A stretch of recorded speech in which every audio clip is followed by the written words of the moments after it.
Hello and welcome back to my GNTH playthrough. It is October 22nd. We're staring at some centrifuges. I did catch it. Nice. So I just wanted to show this real quick because I noticed while I was logged off after work and coming home that one of the processes I set up today was not running. And it seems like the reason it froze up is I've been having random problems with these level emitters. So this level emitter is set to emit stones when they or emit a red stone signal when it's above 10 million helium in here, because this is my helium 3 line. If we look, I've got 17 million helium and it will not consistently stay on. So this thing is messed up. And this isn't the first case of it.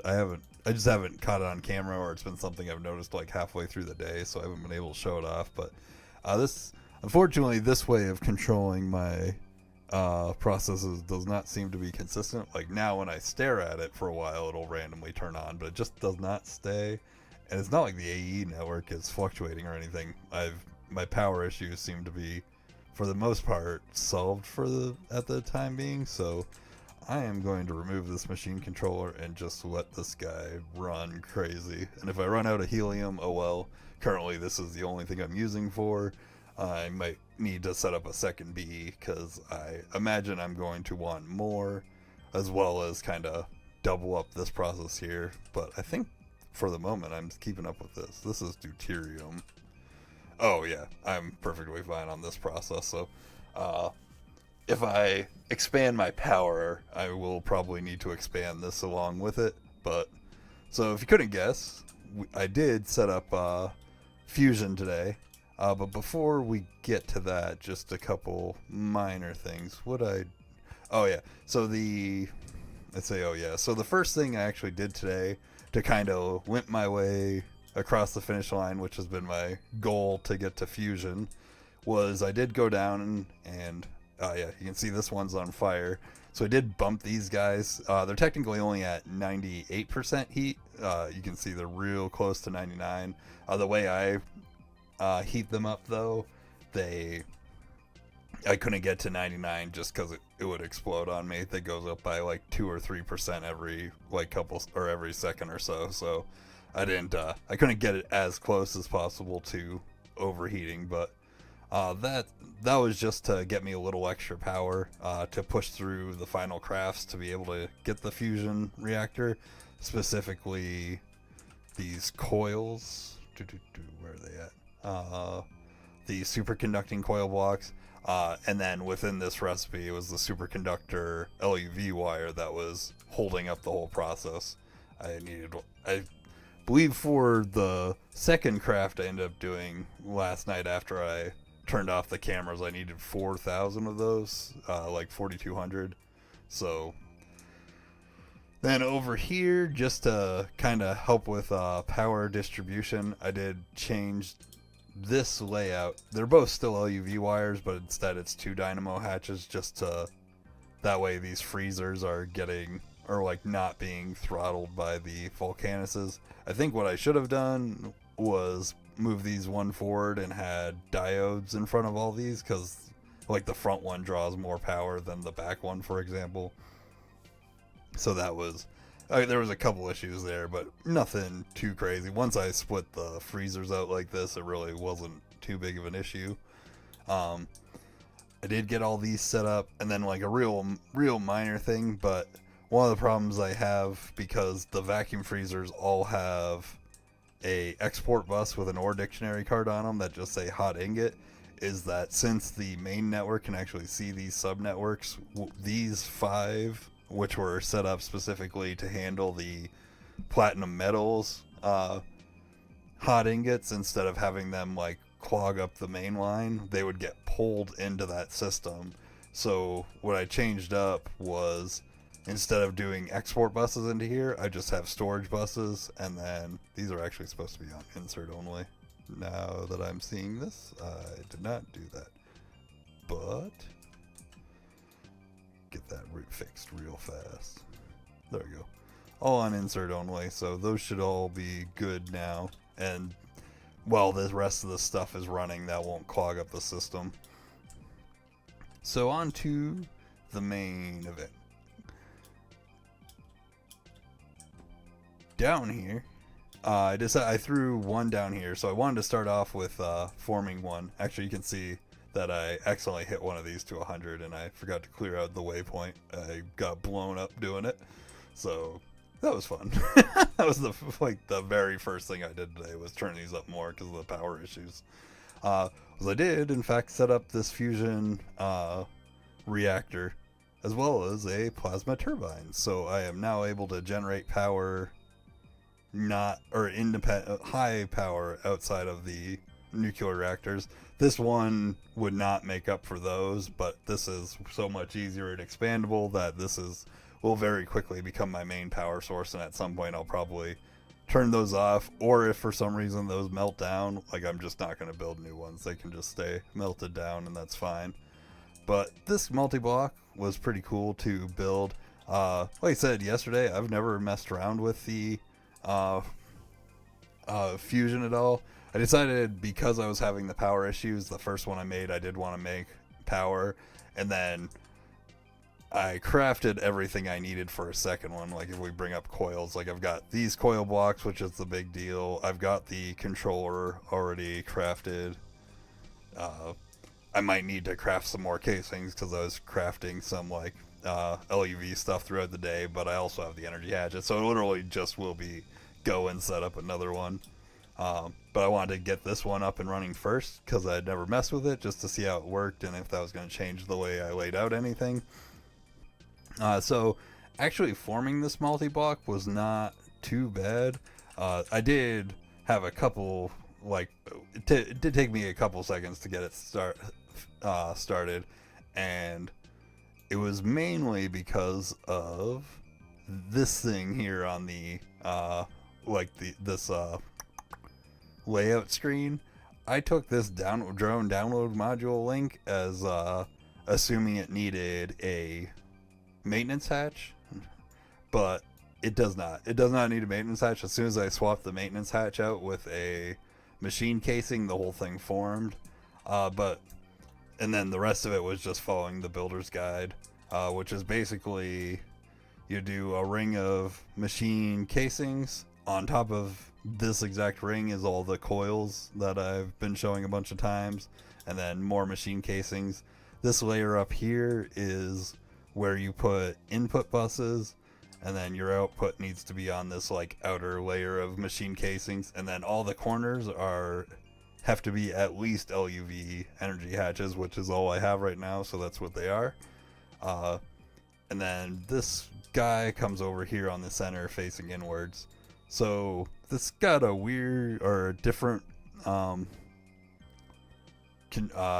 GUI.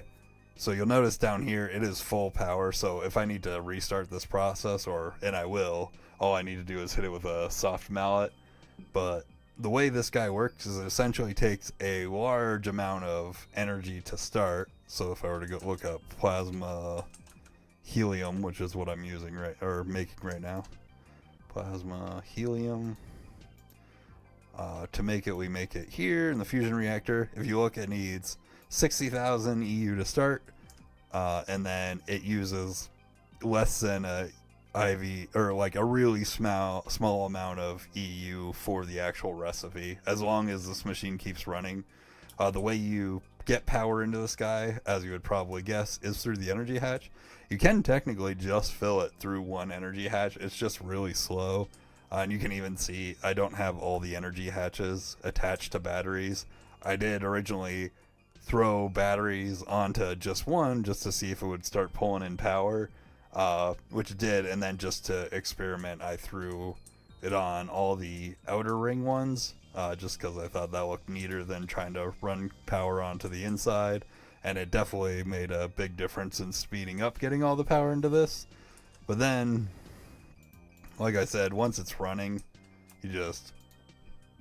once it's got power, you just hit it with the soft mallet and it's good to go.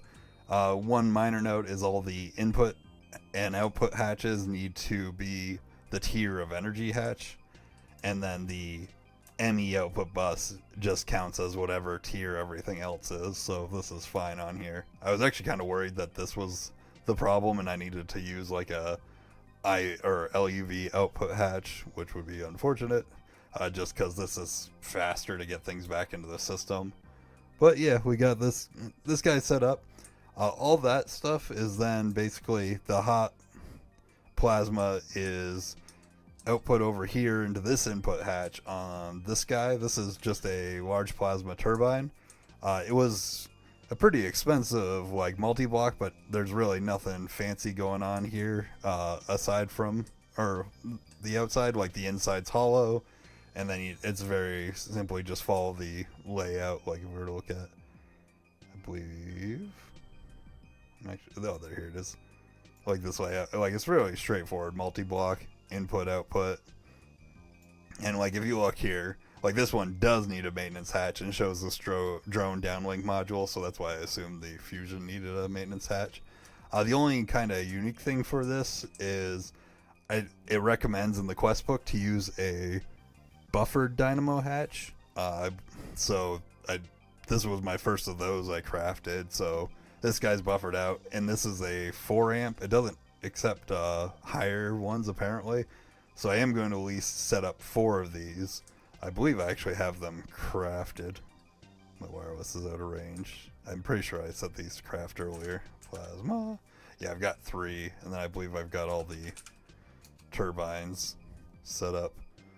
Yeah, I got all the casings and everything, so we're good to go. The only thing I need to craft is at least 3 of these. And that just goes in the machine controller. One of the things as soon as we get to ZPM that I will do is there is a turbine input hatch, but that is definitely locked behind ZPM. If I can find it. Turbine. Maybe I'll just do it if I do turbine hatch.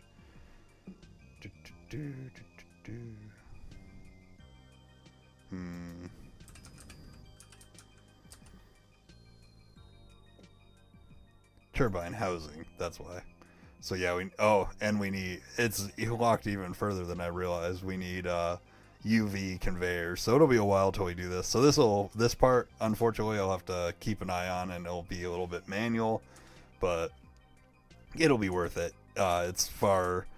Leaving these and letting these die is a lot less problematic than when these things power fail. And don't get me wrong, these have served well, and I learned a lot setting them up, especially back here, like all this different types of logic circuits, etc. A lot of things I didn't really know, all these sort of blocks, like I didn't know about IO ports or the importer and stuff. So I'm glad I went the nuclear route, though I will say if I were to redo it and I was trying to be more efficient, I probably would just go the nitrobenzene route. It seems a lot less irritating. I mean, if you need more power, you just spam more multi-blocks and you're good to go. But yeah, so this guy's all set up. So obviously the next step is going to be to set up the second one that I have crafted to start to get Europum. I did decide, I think I talked about this the other day, where I put the start of this bridge is I'm going to put the fusion reactors inside this mountain. So I did tunnel this out, and I haven't finished setting up in here, but I did get like my Lavitron battery and stuff set up over here. I don't think I'm going to run this on a sub network until much later when I have more fusion reactors, and then I'm just going to stack them downwards to bedrock. As you can see, I started clearing this out. I don't know if I'm going to finish clearing this out. We'll see. I know tomorrow I want to start off with progress, and then I'll probably come back to cosmetics. But yeah, this will be where I set that up. I'll set the first one up here. I am going to do on-demand Europum, but because of the way it works with the high startup cost, I am going to do a large batch size. I'll just need to decide what it is. Because if we look at Europum, it is not actually that expensive for like a single bit.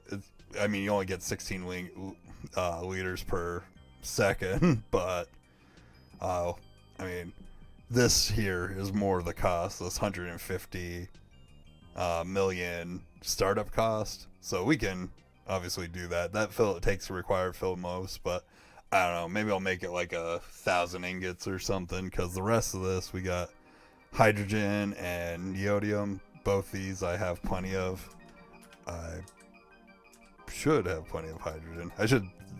I know at some point here soon hydrogen's supposed to become a little more scarce. Yeah, I've got plenty. So that's the immediate plan. This roof, all cosmetically, I'm going to change this into more of a dome shape. I just kind of did this little pyramid shape to kind of get myself in the zone of how I wanted it to turn out and look.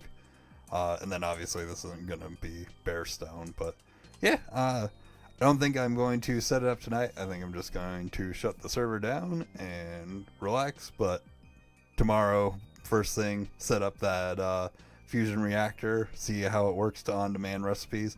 I will say the only thing I'm concerned about, like if we look at that Fusion Reactor back there, now that it has more helium-3 in it and like it hasn't restarted, so I'm hoping for on-demand recipes it doesn't need to have some like additional trigger to start the recipe, like because that one says hit with a mallet, but that will be something I learn tomorrow one way or the other. And then if it's something I have to set up a additional little thing for, that's fine, but I'm hoping not. I hope it just works, because that'd be sweet. But yeah, thank you guys for watching.